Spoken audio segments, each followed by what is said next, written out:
So I have a testimony of a gospel worth living for and a gospel worth dying for. So if I am to retaliate by killing Muslims, I'll have nobody else to preach to.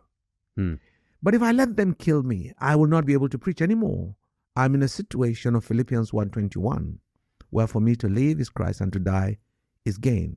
So if I'm killed, I go to be with Jesus, because I will never do evil. I will not tolerate sin. I will not sin, not willfully, not deliberately. I will not, because I know that God does not bless iniquity or sin. Jesus died for sins. So I'm very clear about that. On the other hand, if I'm left to live, that is all I have to do to bring the message of salvation that saved me, that can save people, a message of salvation that can give hope to the hopeless, to the poor, to the needy, to orphans, and to widows, to care for anybody. If they choose to become Christians, I will help them. I don't care who I help, but to help I must if I live. So the idea of retaliation doesn't even crop up in my mind. It hasn't. My wife and I and our children, we've been attacked 3 times. And in one of the cases, my wife was left half dead, blind, and broken legs and ribs and so on. Wow. And So it took what us, happened there? well, they came for me, but in ways that only God could have done. The night I was to take British Airways and arrive to Nigeria, early hours, that same night, a Christian Anglican missionary group were in prayers for a succession of leadership. And my name popped up in that prayers. And I happened to be in London, coming from the US.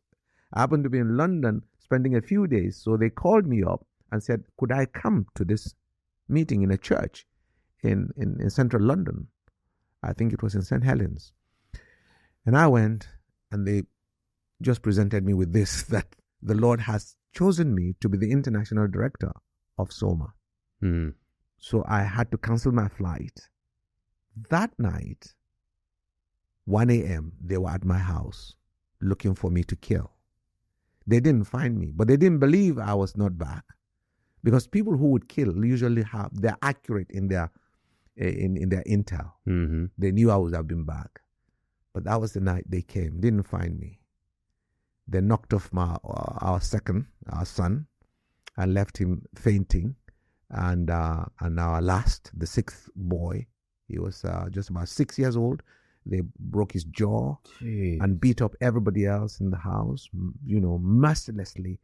But they did unspeakable things to my wife, which I cannot say on podcast, but it's written in a book called Gloria, the Archbishop's Wife. And it's also written in my book, Neither Bomb Nor Bullet. So they left her half dead. And some brothers and sisters in San Antonio, Texas, who heard about it, said, Ben, could you bring Gloria up there? And we did.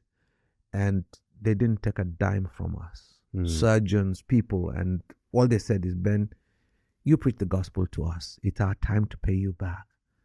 And Gloria recovered fully after about 9 months of various forms of treatments. Her eyesight is now 20/20. So she's on annual check.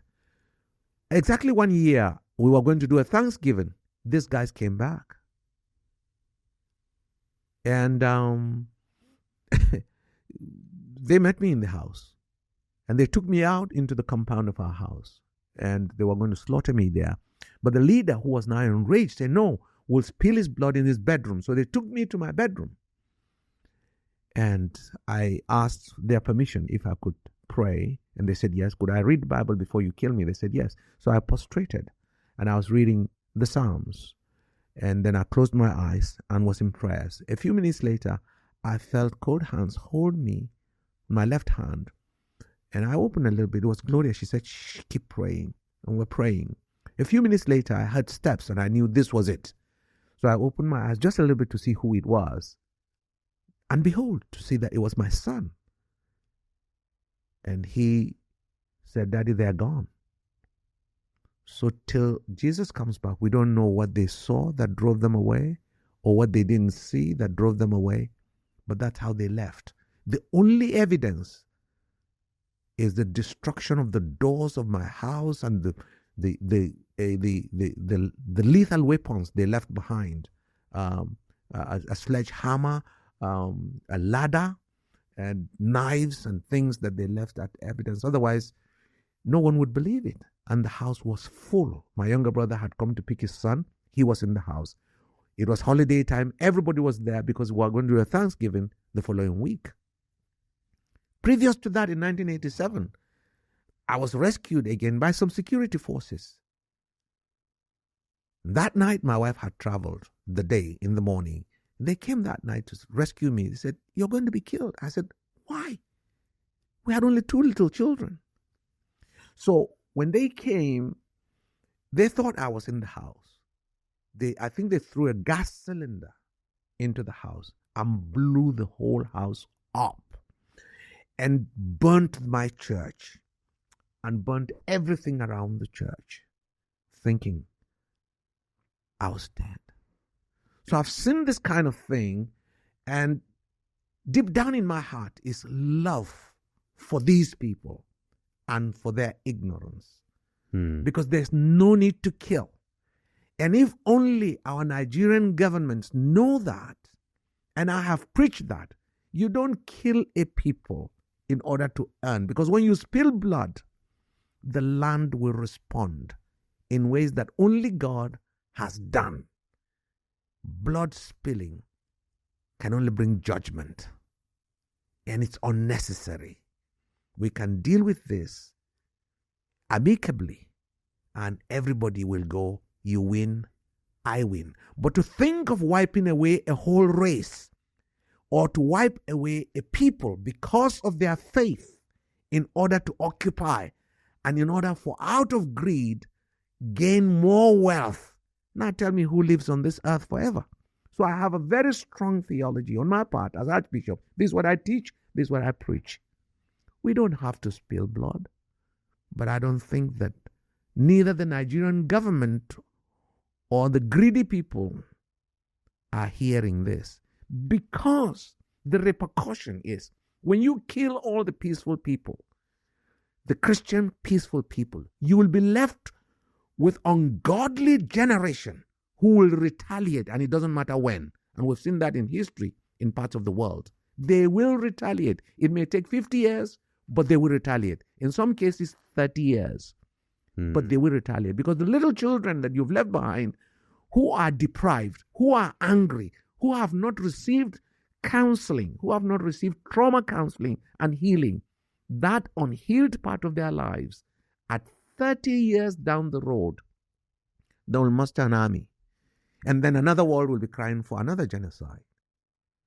So I can see that ahead because I'm 70 years old. I've seen history enough to know that in many parts of the world where it is retaliatory, check and see something has happened before that. Those are amazing stories. So what's it like? I mean, there's so much to ask there. So they were about to kill you, and you're praying, and they leave. And you said until Christ comes back, you will not know why. Do you have any inclinations? Was there any feedback? Anything else there? Till date, no. Yeah, they just left. Till date, no. But the security knows, because as at that time I had a voluntary position in an advisory role to the president of the country. And when he heard this, he sent the crack team of the investigation unit from the presidency. And they did a good job from what I gathered. And the senior officer who led the team, a handsome, tall, real guy. I mean, they select this kind of guys for training. He's trained here, actually, in the U.S. And, he's a bright guy. And very friendly, as usual. They usually are friendly. And he came, I went for a meeting in the national headquarters in Abuja. He says, "Bishop, we finished our job. You want to see the file?" I said, "No." Really? He said, no, you should see it. I said, no. And he asked me why. And I said, because the answer is very simple. If God wanted me dead, I would have been dead.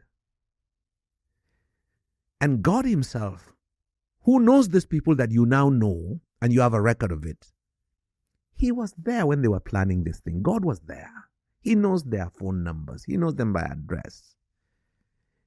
And if I now peep into what God alone knows, I won't be able to preach freely because I know them. When I see them, yeah, my sermons might change. I would rather eat with them still, drink with them, and preach freely. So I don't have to know. But the third reason I don't have to know is that one day all things will be revealed. I don't know when that is, but when it comes, everybody will see everything clearly.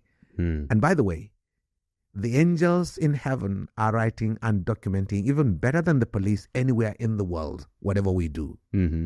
The day we finish, their job is also ended. The ink on my name will dry. So I don't want to know now so that I can live freely and preach freely and be able to do what I want to do freely.